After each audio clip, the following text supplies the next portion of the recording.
When it comes to the news cycle out of South Asia, Bangladesh is often overshadowed by its larger nuclear-armed neighbors, India and Pakistan. But as the country deals with an unprecedented influx of about 1 million Rohingya refugees from Myanmar, Bangladesh's presence on the world stage has taken on a new urgency as it shoulders these important diplomatic and humanitarian tests. Hi, I'm Judah, this is Now This World, and we wanted to know just how powerful is the People's Republic of Bangladesh? Bangladesh is over 57,000 square miles in size, making it just the 95th largest country by area, or just slightly larger than the American states of New Jersey and Pennsylvania combined. The country is home to a population of about 159 million people, making it the 8th most populous country on Earth. Bangladesh had a GDP per capita of only $1,358 in 2016, according to the World Bank.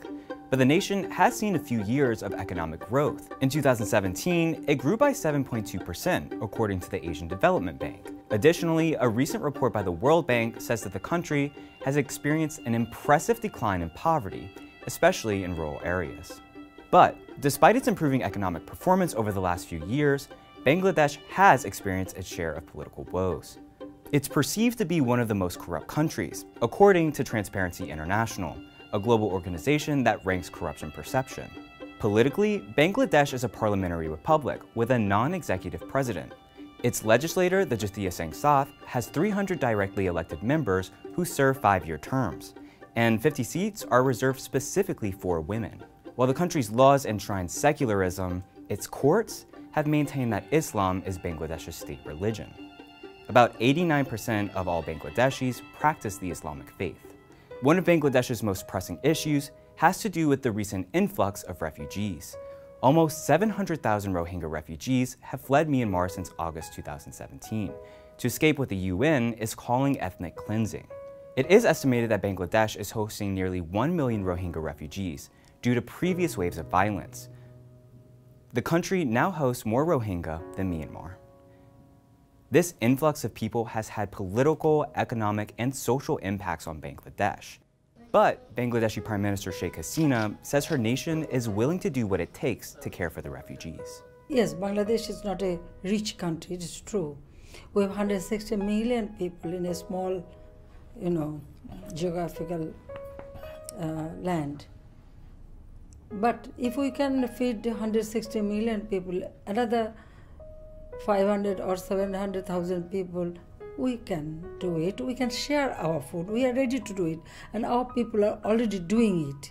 Despite international relief aid flowing into the country, it hasn't been enough to cover the full cost of the refugee crisis, leaving it up to Bangladesh to pay for the rest.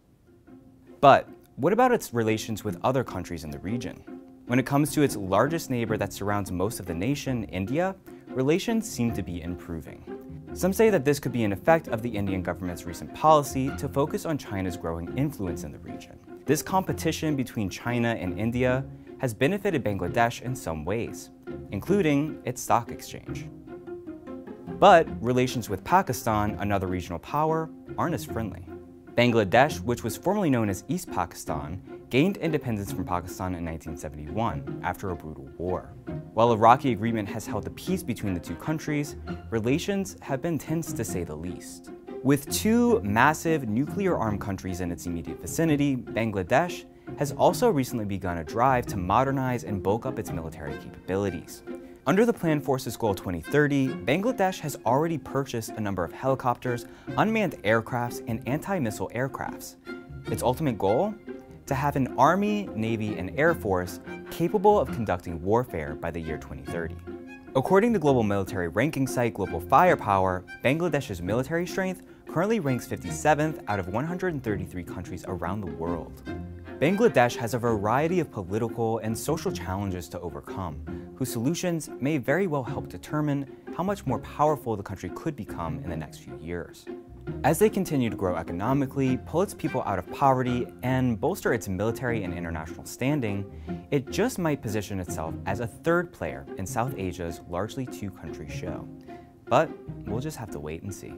Only time will tell whether Bangladesh's economy will continue to grow, as well as its political influence in the region. But what are some other nations you'd like us to examine next? Let me know what you think in the comments below. Thanks for watching Now This World, and please don't forget to like and subscribe for more every week.